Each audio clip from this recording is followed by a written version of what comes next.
সারা দেশে সেনাবাহিনীকে বিশেষ নির্বাহী ম্যাজিস্ট্রেটের ক্ষমতা দিয়েছে সরকার।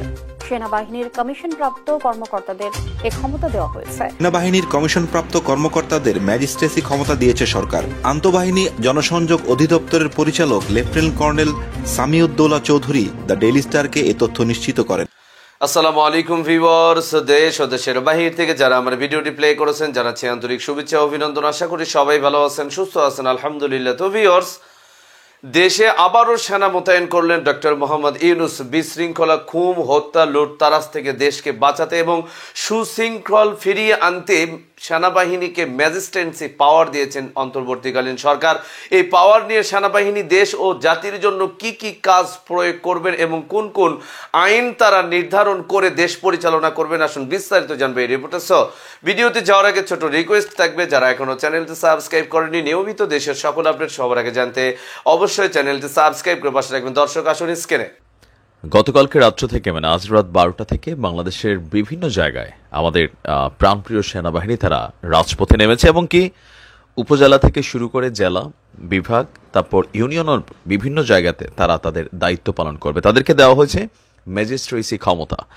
তো কমিশনপ্রাপ্ত যে সকল অফিসাররা আছেন তারা ম্যাজিস্ট্রেটের মতন পাওয়ার নিয়ে চলবে। তো সেনাবাহিনী আসলে এই ম্যাজিস্ট্রেসি পাওয়ারের আওতায় কি কি করতে পারবে আর কি কি করতে পারবে না। তো আমরা যেটা বেসিক্যালি কি কি করতে পারবে সেটার মধ্যে এত কিছু আছে যে আপনি আশ্চর্য হয়ে যাবেন যে ওয়ান কাইন্ড অফ সুপ্রিম পাওয়ার সেনাবাহিনীকে দেওয়া হয়েছে। সেনাবাহিনীর নির্বাহী ম্যাজিস্ট্রেটের ক্ষমতাপ্রাপ্ত কর্মকর্তারা ফৌজদারি কার্যবিধির 1898-এর 64, 65, 83, 84, 86 আরও বিভিন্ন ধারাগুলোতে অপরাধগুলো বিবেচনায় নিতে পারবেন বলে জানানো হয়েছে। ধারা 64-তে কি করতে পারবে?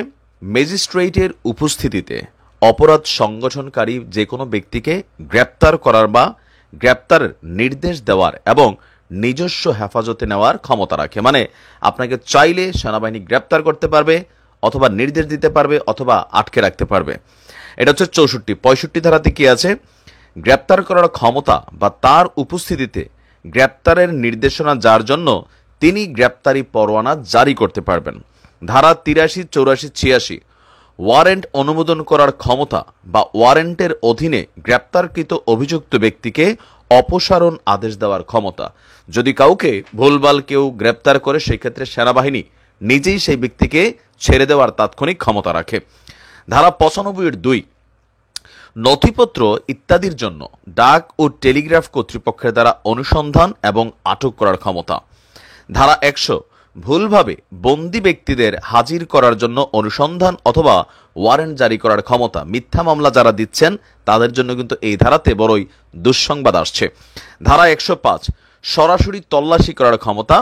তার উপস্থিতিতে যে কোনো স্থানে অনুসন্ধানের জন্য তিনি সার্চ ওয়ারেন্ট জারি করতে পারেন। মানে এই যে পাওয়ারগুলো খুবই সুপ্রিম পাওয়ার। ধারা 107 শান্তি বজায় রাখার জন্য নিরাপত্তার প্রয়োজনীয় ক্ষমতা।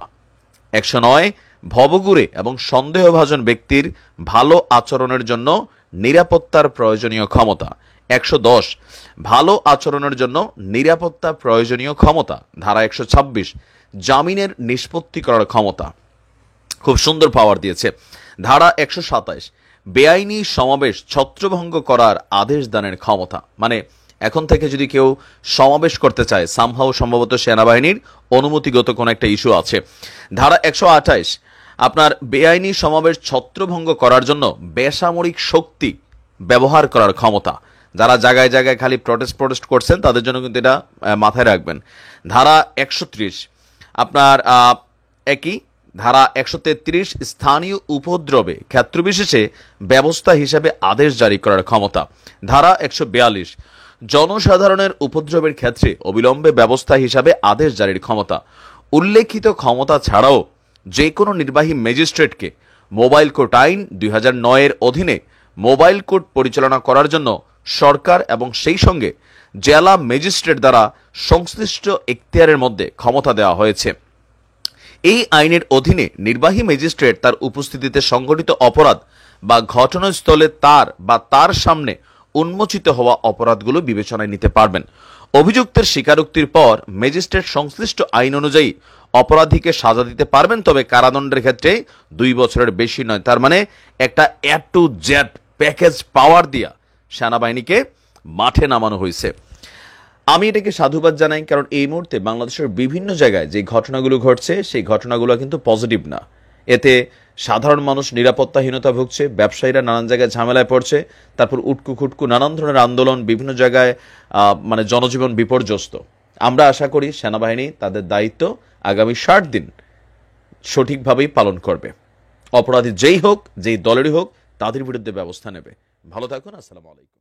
দর্শক, স্ক্রিনে আমরা সে সম্পর্কে বিস্তারিত জানলাম। এ বিষয়ে আপনাদের মতামত কমেন্টে জানান। কেউ ভিডিওটি স্কিপ করবেন না। এই সেনাবাহিনী দেশ পরিচালনা করার কারণে দেশের ভিতরে সুশৃঙ্খল আসা সহ এবং আগামী নির্বাচন পর্যন্তই কি ডক্টর মোহাম্মদ ইউনূস তাহলে প্রশাসনিকভাবে সেনাবাহিনীকে দিয়েই দেশ পরিচালনা করবেন? আসুন সে সম্পর্কে আরো বিস্তারিত জানবো এই রিপোর্টে।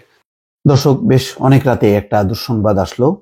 ময়মনসিংহে যৌথ বাহিনীর অভিযানে আটক যুবদল নেতার মৃত্যু। এই খবরটা এমন সময় আসলো যখন সেনাবাহিনীকে ম্যাজিস্ট্রেসি পাওয়ার দেওয়া হলো, অর্থাৎ বিচারিক ক্ষমতা দেওয়া হলো 2 মাসের জন্য। অর্থাৎ সেনাবাহিনী এখন ম্যাজিস্ট্রেট ছাড়া বা থানা পুলিশ ছাড়া তারা নিজেরাই সেই আটক করার বা বিচার করার যেই ক্ষমতা যাকে বলে, অর্থাৎ পুলিশের যেই আইনগত যেই পাওয়ারটা, সেই পাওয়ারটা তারা এখন এক্সারসাইজ করবে, প্রয়োগ করবে।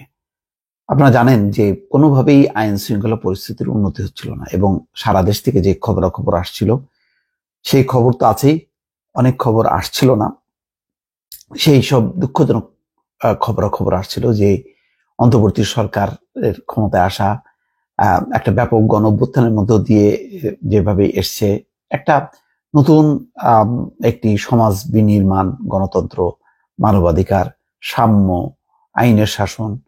কিন্তু দেখা গেল যে পাল্টাপাল্টি, শোধ প্রতিশোধ, হিংসা এবং এর সুযোগ নেওয়া অন্তর্বর্তী সরকার, যেহেতু কোনো দলীয় সরকার না, সেই সরকারের দুর্বলতা সুযোগ নিয়ে জমি দখল, মানে প্রতিপক্ষকে হয়রানি করা, এই কাজগুলো হচ্ছিল।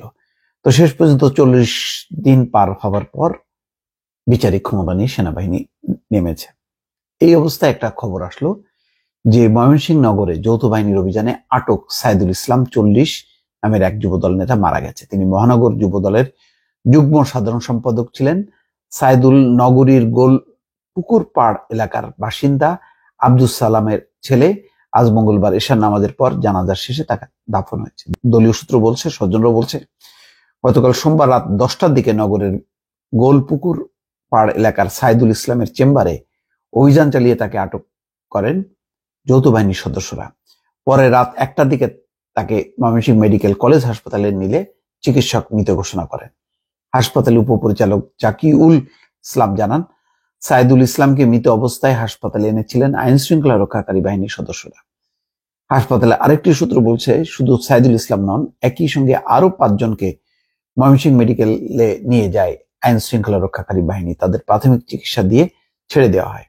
স্থানীয় সূত্র বলছে, 5ই আগস্ট সরকার পতনের পর সাইদুল ইসলামের বিরুদ্ধে জমি ও বালু মহাল দখল, স্থানীয় ব্যবসায়ীদের কাছ থেকে চাঁদা দাবি, অস্ত্র প্রদর্শন সহ নানা অভিযোগ ওঠে। সম্প্রতি যৌথ বাহিনীর কাছে তার বিরুদ্ধে একাধিক অভিযোগ জমা হয়।